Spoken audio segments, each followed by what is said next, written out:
Welcome back to the Stephen Knight Show.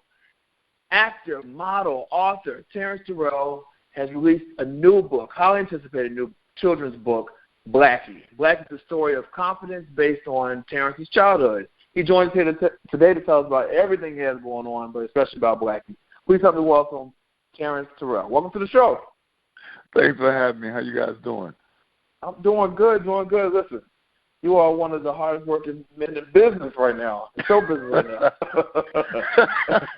So thank you. Say that. Thank you. I guess you can say that. It's all love and all work. I'm blessed to do it. Most definitely. So before we get into Blacky, tell everyone, you've done a lot thus far in your career. Tell us kind of how you got your start.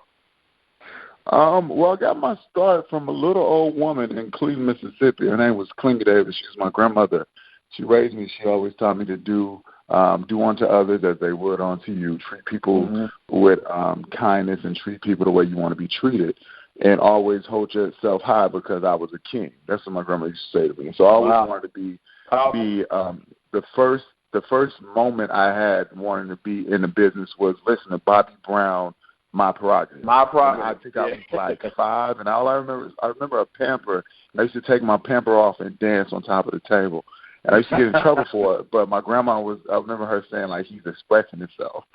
Yeah. That's my first start. And then, of course, going into just growing up with a single mother and going to school and pretending that things at home were okay.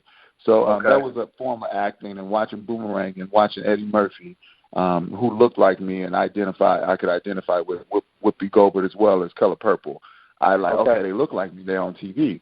I just knew I wanted to do what Eddie Murphy was doing, and I thought it was advertising executive. So, of course, I went through college and went through grad school and got out at grad school at the age of 21 with a master's degree because I just thought I needed to do what Eddie Murphy was doing. Right. But, of course, during that time I was going out doing some modeling. My mom would take me to L.A. I would fly out from Mississippi to L.A.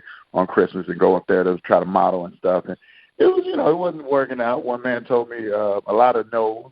One man told me I was supposed to be on TV, and then my mom was like, okay, great, well, help him.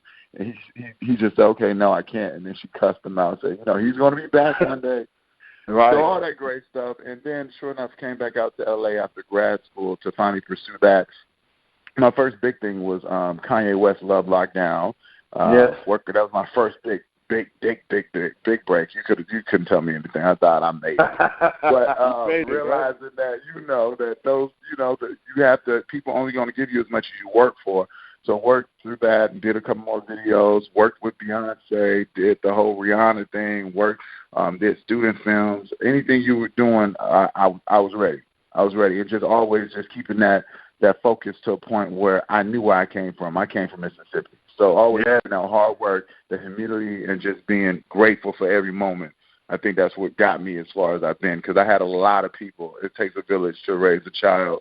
And I sure had a lot of guiding angels in my life, white women, white men, and just women in general for me has been like there's always some woman in my life. If it was a high school teacher, Miss White, who was slipping me money under the table because she know we didn't have any money to eat, so she was slipping money to get lunch or something like that. It was always an angel in my life, and I've always had. Wow. Right now is Dawn, my godmother. I call her Mama Dawn. She's just like an angel. I have different people in my life who guide me in different directions. So I'm pretty blessed.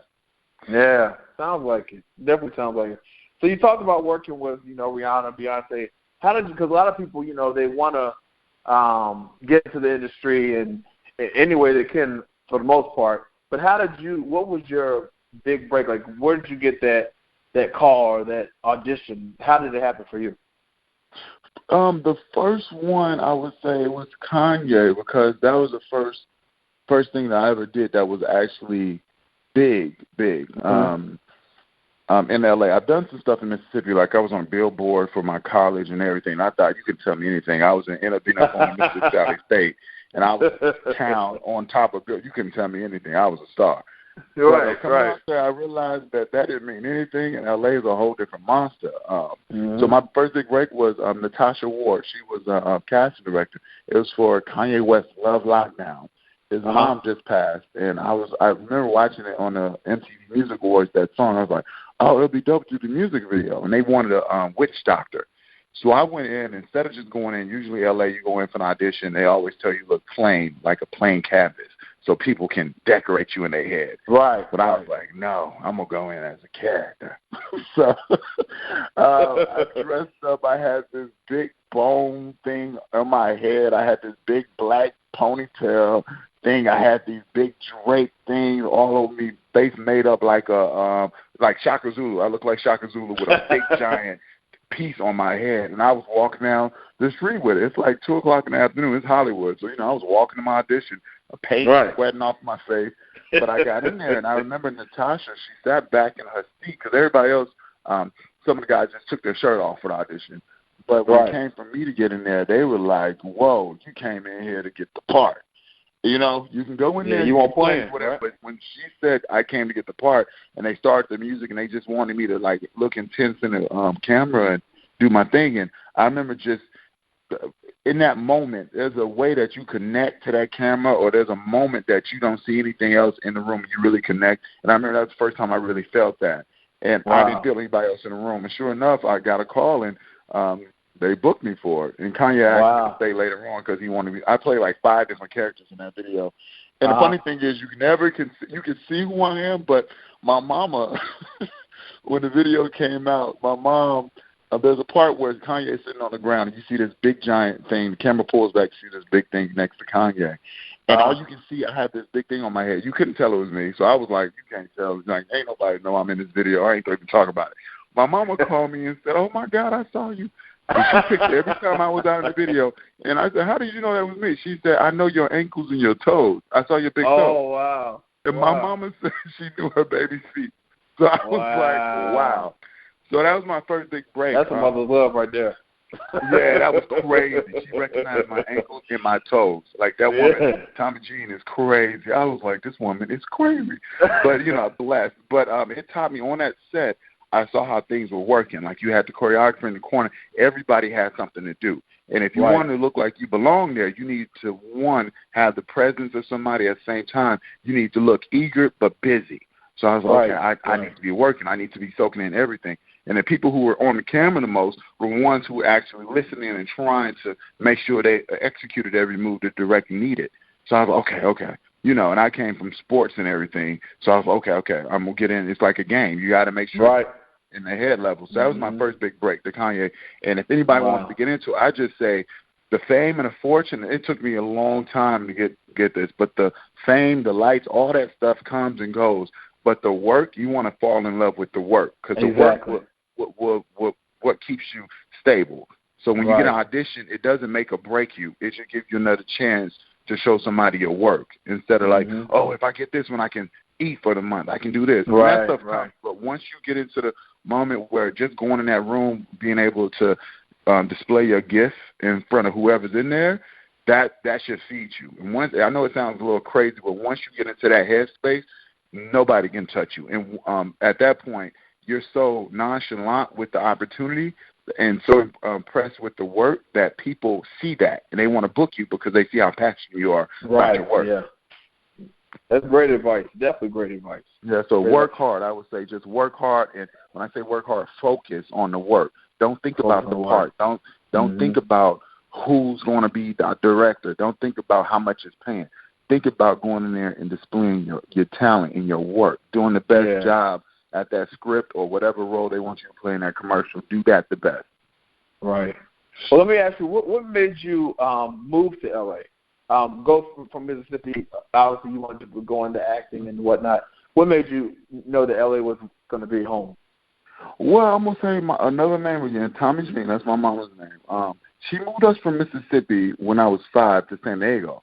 She said she wanted us to see that the world was bigger than what it is. Right. I'm like, what are you talking about?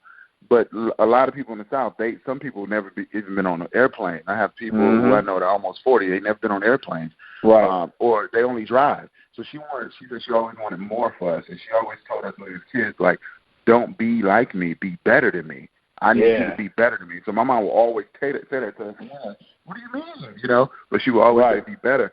So then a lot of stuff, like I said, I had a hard-working single mother. A lot of stuff transpired where, I'm just to be real, she ended up going to prison. My aunt watched us for a while, but I was the little problem child, the middle child that needed attention. So she shipped me back to Mississippi at a raw age at 15. And my grandmother, she took me back in. I remember she was the first person who I actually learned what unconditional love was. And that woman loved me. She showed me what who I was as a man, and she showed me that she always used to tell me that I had a light. And I was like, Grandma, can I go outside and play? And she would always say, you have a light and you need to protect your light, your energy. So I moved back in with her, and I'm like, what does that mean? Like, I just got to go outside. Why are you giving me this? What are you doing? But she was like, you have a light. And I'm like, okay, can I go outside with the light? Right. Like, and me and the light always say that. She would tell me that a lot of people, she told me I was special and I need to hone my light. And she kept saying that at a very young age. I was like, what is this woman talking about? But anyway, she would push me in ways where my grandmother would start pushing me in ways that I didn't know she was pushing me. She would always say, like, oh, you don't have to go to school today because I don't feel like going to school. Oh, you don't have to go if you just want to sit around the house and hang out with me. And I'm like, okay, I'm going to go to school. So things like that, she used to, like, push me back and forth. So I ended up going back because she had open heart surgery as well. So I went back to take care of her. But I always knew after I did a play at school, I always knew that I wanted to do that, and I wanted to go back to L.A. New York was an option, but I was like, New York moves too fast. But L.A., since I knew San Diego, it was kind of home. I knew it was 2 hours away. So after I graduated from grad school, I moved to L.A. to go ahead and go straight gangster with it because my mother told me I needed to get my degrees before I moved back. And I'm like, lady, what are you talking about? As soon as I wanted to quit grad school, she was like, no, you can't quit. If you quit, the only way you're going to see your name in lights if I hold a flashlight to a piece of paper with your name on it. I'm like, you only graduated from community college. Like, what are you talking about?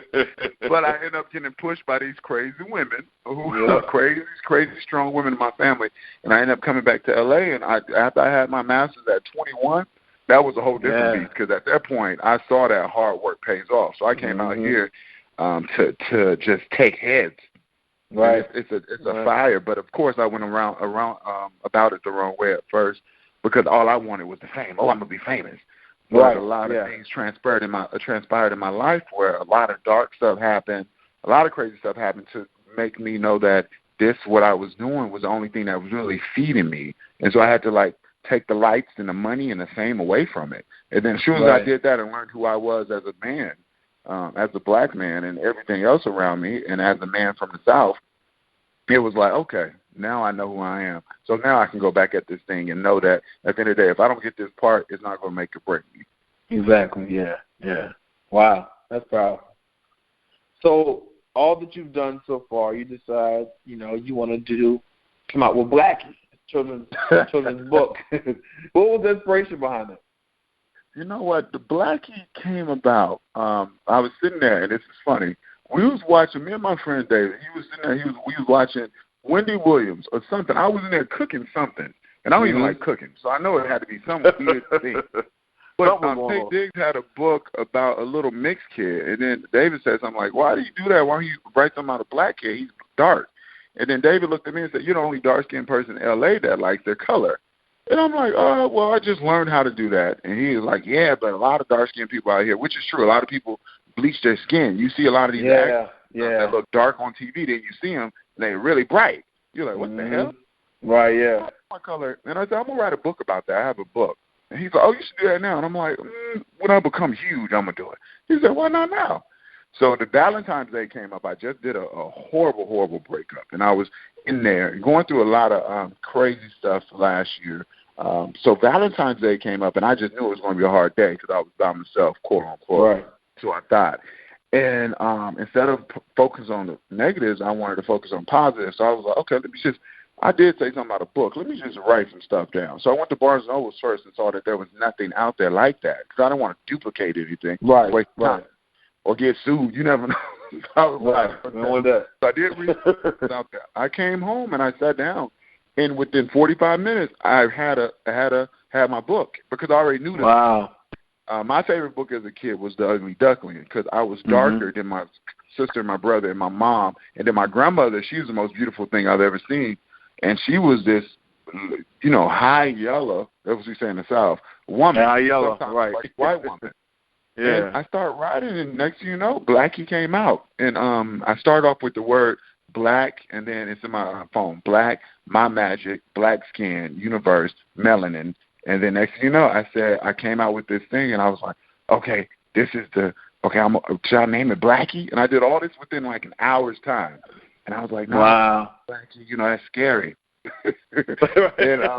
and during illustrations, I went to the barbershop, and there was a guy in there. He said something, the barbershop where we talk, dudes go, we talk smack, all kind of stuff. You can buy CDs, food, plates, cookies. You can do whatever you want at the barbershop. Exactly. So we were saying something. Of course, they started talking about each other, joning. And the dude talked to me. I said something to him. He was like, "Oh, I know you're not talking. Shut up, Blacky." And I said, "Wow." I said, "Thank you. That's the name. That's the confirmation." Yeah, confirmation. And I said, "You're going to be one of the bullies in the book." So that's how that came about. It was Valentine's Day. I was sad and lonely. Instead of being depressed in a dark state, I said, you know what? I'm not going to let this beat me, because we're our worst enemy. And I've been through too much to let all that dark. And I was like, nah, let's flip this up. Let's flip this up real quick. And so I ended up writing Blacky. And it one night I couldn't sleep and sent it off to a publisher. And the guy hit me back, 3-4 hours on the East Coast. And I was in L.A. And he was like, can we produce this? And I was like, oh, wow. I guess. Wow.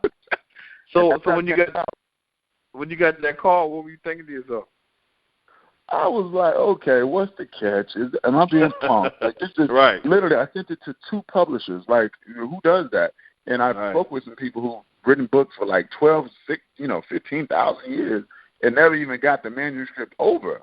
And I'm like, okay, whatever. This is a joke. And the guy sent the contract over and all this other stuff. And I'm like, and I let it sit for almost 2-3 months before I even acted on it. My cousin had one of my cousins who was very close to me. She passed, and that moment told me I need to seize every moment in life. For real. Like different things happen in life. I think we need to pay attention to it. And so I called the publisher back. I signed the contract. Of course, I made sure that I owned all my rights. You got to do it right. Don't let anybody control you. If somebody's interested in you, like Master P said on that Solange song, if this man wants to give me $2 million for my name, he knows that I can make way more than that. Right. My own name. So I was like, okay, let's do it the right way. So when everything makes sense, I looked into it, and then I tried to get some illustrators on it. Nobody came through. Finally found an illustrator, and it was a guy I'd never met. He was like in Argentina somewhere, and he sent over some things, and I was like, perfect, this is it. But when it came to him actually drawing the book, like the first person that he drew for my mother looked like Auntie Mammy, like big, fat, like 400-pound woman. It like literally. And I had to, and at first I was like, what the hell? But at the end of the day, you have to remember, like, the perception of black people, or like people have their perception. So I had to go through, and I almost had to educate this man on what a black woman, an independent woman with 3 kids looks like. You know what I'm saying? And what the kids look like and what the kids dress like. Even if it was cartoons or whatever, I needed to be right. It could have came out a month. It could have came out way before what it did, but it needed to be right. So I wanted to make sure if it was done, even the hard cover, like all that stuff could have been paperback, but I needed it to be right, because I remember when I was a kid, the books that were colorful and hard book, I didn't even care what it said inside. It just felt like a book. And I wanted to make sure that I gave my community a book. A piece of art that, that was just mine. At the end of the day, I was just like, okay, this is my book. But I learned later, after everybody started pre-ordering, I'm like, okay, what the hell? Right. Because I do the work. I'm a Virgo, so I do the work. I'm a Virgo male from Mississippi, so it's all about work for me. On to the next, because you learn that in this business. Never get tied up into your last project, because that would be the last thing you do. So on to next. But next thing you know, these emails start coming in, orders, and I'm like, oh, and they're just excited that there's a book about a black boy. And I'm like, oh, okay, cool. So one of my friends was just like, Julius, he was just like, Terrence, you do know what you did. It's not like you put out an album or you put out a rap song or a poem. You put out a book that kids can read for the rest of their lives, and your kids can read. And that really clicked in my head. I was like, oh, yeah, okay, cool.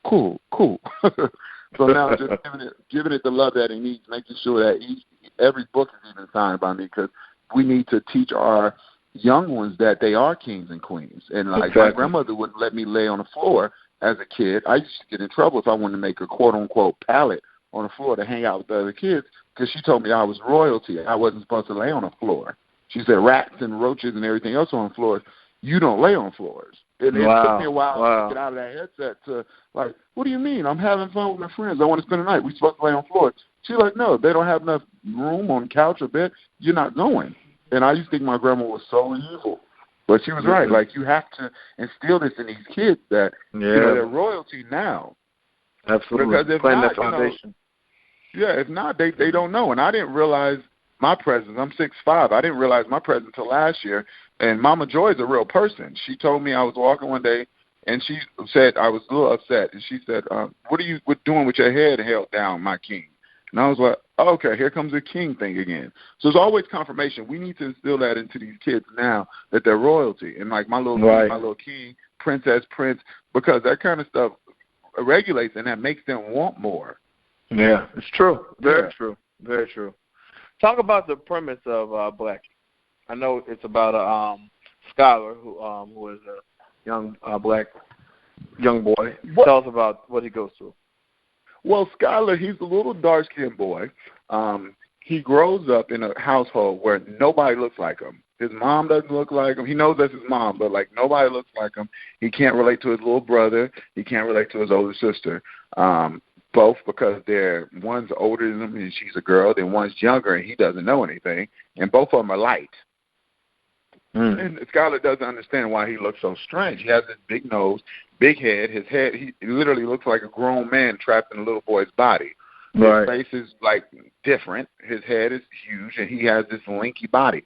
So he gets teased. His little brother and sister, when they get mad at him or want to tease him, they team up on him and call him Blacky. So all he hears is Blacky. Everybody calls him Blacky, Tar Baby, Darth Vader. As the little kids in school, everybody teases him and calls him Blacky. So he comes up with this thing like, why am I so strange? Why can't I be lighter? Maybe I am just Blacky. And he starts to believe that he's just Blacky because people keep calling him that to a point where he thinks that that's his name.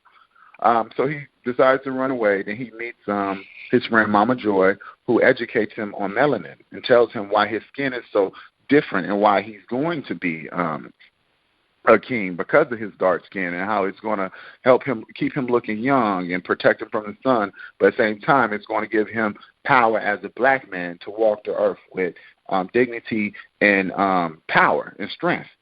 So he then decides, like, oh, so I'm going to be like the ugly duckling. I'm going to be a swan, which was my metaphor as a kid. I'm going to be a swan. Right. And she says, no, you're going to be better than a swan. You're going to be a king. So he runs home, and he's excited now. And, you know, at this point, he everybody's worried about him. So he comes back, and he's like, you know, wow, I got more, I'm more powerful because I have more melanin in my skin. And his brother and sister, and they're just saying, like, you know, we missed you. And he's like, well, I thought I was just black at all of y'all. And then his sister, he realized that his sister comes out and says that she had issues, because, you know, being light-skinned. And his brother comes out because he says that he has issues because the kids tease him. So then Skylar can relate to his siblings at this point. And he realized that everybody gets teased for being different. So he decides to go in the mirror at the end of the night and make a saying out of Blacky. Instead of it holding him down, he's going to let it empower him. Since people call him that so much, he's going to flip the word out for itself. So instead of just having it so negative, he turns it into a positive meaning being loving, adoring, caring, and kind to yourself. So everybody can be Blacky. As long as you love yourself, that's where it starts. So, you know, he flips that meaning into that. So he goes back to school. The kids see him with his head held high. And at the end of the day, he knows that he's confident in who he is because he loves himself. Wow. Awesome. And where can everybody get their hands on? I know it's out now. Where can people get their by Blacky? Well, right now you can go to www.iamblacky.com. You can go there, and pre-orders are over, but now we're just, like, you can basically order it there, and they'll be to you. And if you put in the notes, like, the name, I love to, like, personalize each book. So you put the name of the kid, or it can be from ages, I say 5 until you die, because I was 31 when I realized that Blacky was a good man and that I was really a king. It took me 31 years, and I'm 32 now.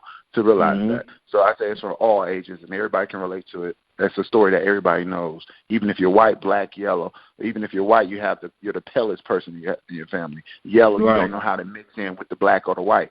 So Blacky is universal. It's for everybody.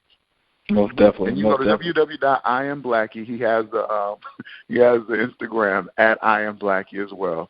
And then I'm at I am Terrence T. Wow. So he is I am Blacky on Instagram.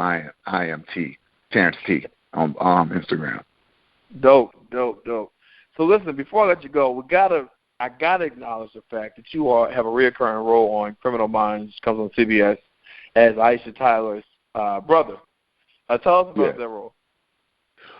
So that role, his name is I'm Gabriel Lewis on there. So his sister comes back into his life after a couple of years of like some type of dispute. He comes back in and she's ready to meet and like finally get over this and have dinner with their dad because their mom died and his dad just wants his family back together. And she comes back and this guy literally sits across from her and says, "Hey, I'm your brother." And she's looking at him like, "What?" Like, it hasn't been 20 years. She knows what a brother looks like. But he says he's a brother, and then she finds out later on that her brother was kidnapped, and now her and her crew, the Bureau, is trying to find her brother before Mr. Snitch kills him. And so at the end, you find that I get rescued, and so now it's a little suspense because they don't know how they're going to put me in there, in the sense of like their storyline is going to be a little twisted. So I'm excited to play that. It's going to be real sick and crazy. Most definitely. Congratulations on that. And you're still doing videos. Ariana Grande's every day. You're the lead man. Yes, that video is kind of crazy. It's a little deep. It's crazy because going through certain things, being insecure with who I am to the point of like not liking your skin color so long, and now I get paid for what I look like. Exactly. They want the big black guy. They want you to come and be all you are. They want you confident. They want you strong as a black man on television. So in Ariana Grande's video, I booked that, and I'm going to just lightly touch on this. A guy who there was a guy who passed that I basically took the bomb. I ended up taking that role because he wasn't here. He committed suicide, depression or whatever. And so I ended up taking that. And so I knew what that felt like to be in that dark spot. So now here I am in this music video, and I come in, and they're like, Hollywood moves fast. They're just like, okay, now you're going to, this is a girl you're going to be making out with. I'm like, what? So the whole video, like, the video is called Every Day, so it's talking about being in love with the one you love throughout, like, every hour of the day. So just wanting to kiss and touch each other every moment. Right. Every day. So that video is kind of steamy. So we're all over the office, and that's all I'm going to say about that. So all over the office. Video. But it took me 8 hours to film that video. It was a lot of kissing strangers.